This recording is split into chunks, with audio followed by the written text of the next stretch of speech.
So let's talk about Engine of War now.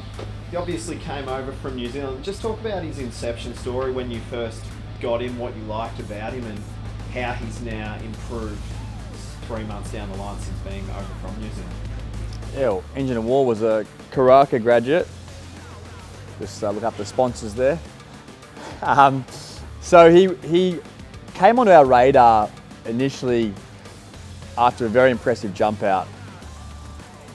As a big, rangy 2-year-old, he was then debuted in New Zealand over 1,100 metres. You know, a horse like that shouldn't be sprinting hard at the end of 1,100. You know, we would probably kick a horse like that off over 12 or 1,400, maybe as a 3-year-old. But the fact that he was able to have a run at a young age told us that he had turn of foot, good constitution, soundness to get to the races as a 2-year-old. When he arrived here, he looked as what I might think, like raw, immature, framey, yet to fill out. We gave him a quick break and he's just furnished, like he's gone the right way. And very quickly I'm thinking we've got the right horse. He's everything you would hope in a Derby prospect. He's bred to get a trip. He looks like he'll get a trip physically. We know his DNA says he should get a trip, but he's not without speed, which is so important. Speed is so important. You can't just be a one-paced plodding type horse. He was closing hard over 1,100. His trial said he had a turn of foot, covers the ground like a beautiful star. You can imagine him eating up the ground on a big track like Flemington or Ramwick. And he's just really excited us since we've started galloping in here. So yeah, I'm very pleased with him. We're not far off trialling him now, and I think he's one to really look out for this spring. He still obviously has a bit more physical maturity to come. You don't see him as a spring 3-year-old and that's it. Not at all. You know, you can liken our horse athletes to human athletes, and if you think about footballers, your tall ruckman types, well, you imagine them as 18-year-olds. They're tall, they're narrow, they're yet to really broaden their shoulders. So as time goes on, this horse is going to really fill out. He's a big 2-year-old. Like he's 16.2.5. He's going to be 16.3 by the time he's fully mature. So whilst he's got a nice amount of body weight on him now, he'll only keep improving. So whatever happens in the spring, gee, the autumn looks good for him. And the autumn's great for 3-year-old staying types. The Adelaide Derby, which we've won. Sydney Derby. We won the Queensland Derby last year with Warmonger. So there's 3 Group 1 derbies there for you. Yeah, he's just the right style of horse. So he's got a lot to come, but the fact that he's had a preparation, A, for experience and education, and B, for that conditioning, puts it in great stead for this spring. And then, so he is kind of striking you as a bit of a Derby prospect. Do you know much about his pedigree? Well, he's by the stallion Circus Maximus. I've actually tried to buy a few of these over in Europe, and he's done a nice enough job there. He's had some stakes winners in New Zealand. He was a very good racehorse. He's not a well-known stallion at this stage, but he's standing at Windsor Park Stud, and they've done so well with these European stallions. They were the ones to bring out High Chaparral, and we can see what he did. They bred So You Think at their farm, and High Chap was a revelation. Done deal as well. So that line, you know, Toronado. So they're a great nursery for young horses. So when I see the big S on a horse's shoulder, Windsor Park, the S stands for Schick, the owners of the property.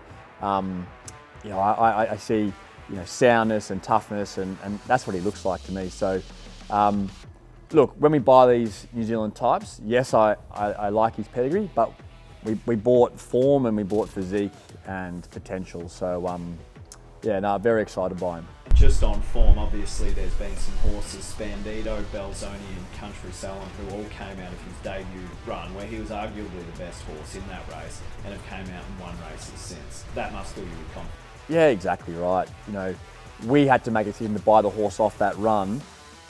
We vetted him, we bought him. Subsequent to that, 3 winners have come out of that race. So that only gives us more confidence. Our horse was actually entered for a stakes race He was third favourite, second favourite. We pulled him out. We want to get him across here right away, but I'd be pretty confident had he have run in a 1400 listed race 2-year-old into the season, he would have gone very close. And as it turns out, a Tiakau owned horse by Circus Maximus won the stakes race. So there you go. But the beauty is we're yet to win our maiden, so you'd think we'd be ticking that box pretty quickly. I can just imagine him lining up, at a big track like Pakenham or Bendigo or Sale with a big straight over 1400 fresh up. Like, he's going to be very hard to beat, isn't he? He is. And just talk to us about his short-term ambitions then. Like, what does the spring look like for him now? We're at August 1 as we record this. Yeah, so today's August 1. We just handed out a load of carrot cakes to the horses in here this morning. And he is due to have a grass gallop tomorrow morning. That'll be his first grass gallop of the preparation. He'll gallop again on Tuesday on the grass, and then he'll be aimed at his first jump out or trial on Monday week the 11th of August. Probably trial him over 1,000 metres, but a second trial thereafter over 1,200. And as I mentioned, we're then probably looking for a maiden over 1,400.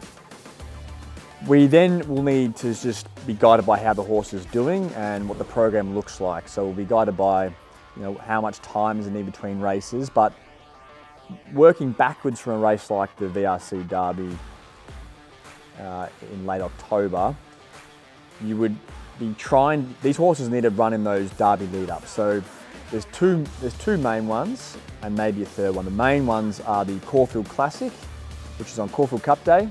That's 2,000 metres for 3-year-olds. And the following Saturday is Cox Plate Day, and you've got the Vars.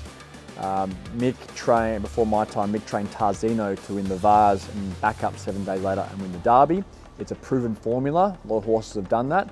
And the Caulfield Classic we won with Gunstock, who was by Tavistock, and he then ran favourite in the Derby. Didn't win, but that was also a good formula. So then there's the Geelong Classic as a sort of a C option, but you're basically maiden 1,400, then you're sort of going a mile, 2,000, and then get to the Derby.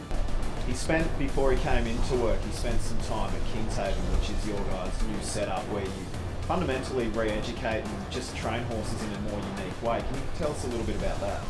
Yeah, so Engine of War arrived here off the plane. We've gone straight to the stables here at Cranbourne so we could have a look at him. We wanted to give him a break, but time was of the essence. We didn't have a long time off, so we took him out to Kingshaven, gave him a nice spell, fed him right. Like, I was feeding him, 10 kilos plus a day of grain, and he was eating it. So he really put on weight quickly. We then want to do a short period of dressage type pre-training. The horse has the capacity to have a bit of a busy brain, and he's only a young horse. We just want to do a bit of that work where he could be taught to round up properly in a nice shape when he's being ridden, change his leads in a nice way, build muscle and tone over his back and hindquarters and his core. And he really enjoyed it. I rode him a bit there myself, and I think it's been a positive for him since coming in here to Cranbourne. He's relaxed, he carries himself in a nice frame. So it's just about building strength in the right areas before we start galloping him, and I think it was a very good thing for him. You've ridden him a few times. What do you like about him physically? What stands out? He covers the ground so well. He's got a very powerful action. It's so important. So stride length is a big factor for good stayers. Naturally, they cover the ground easier than other horses might, but a horse can only breathe once per stride. So it's very mechanical the way a horse breathes. When a horse hits the ground, the diaphragm, all the gut contents hit the back of the diaphragm, forces a horse to exhale, and when they're in the air, they inhale. So the longer the stride, the more time they have to suck in oxygen and get that to the working muscles. A short stride horse has less time to get oxygen in. So a longer striding horse, so important for being a good stayer. You've got a very long stride, but it's powerful, it's not weak. He does things easily. I rode him this morning, went 2 laps out the back in the sand trail. It's about 3 kilometres around in nice heavy sand, and he could have gone around 2 more times, like he just cruised around there. So does things easily. He's a nice mover. He's sensible in the brain, but he's still got a nice amount of energy and spark to him. By that I mean, he walked out, but when something went on, he was alert. He wasn't dopey, like, you know, he's got a bit of fast twitch to him. It's important, like he's got to relax in the race, but when his jockey says, right, it's time to go, he's got to become excited. So I think he's got a nice balance of that, and he's just a lovely horse. He's big and strong and sound, and yeah, he's got all the makings of the right Derby style horse. Pipe dream target for spring, just in a word. Pipe dream target in one word for Engine of War is Derby, VRC. So you're excited to be training him? Very excited to be training him. Yeah, no, very good. As I said to you, Ben, like, we were actually trying to buy this horse at the same time, and you beat us to the punch. So the fact that we could team up was, I don't know, the fact that there was two of us on him at the same time probably adds a bit more confidence, you know. But yeah, no, he's an exciting horse.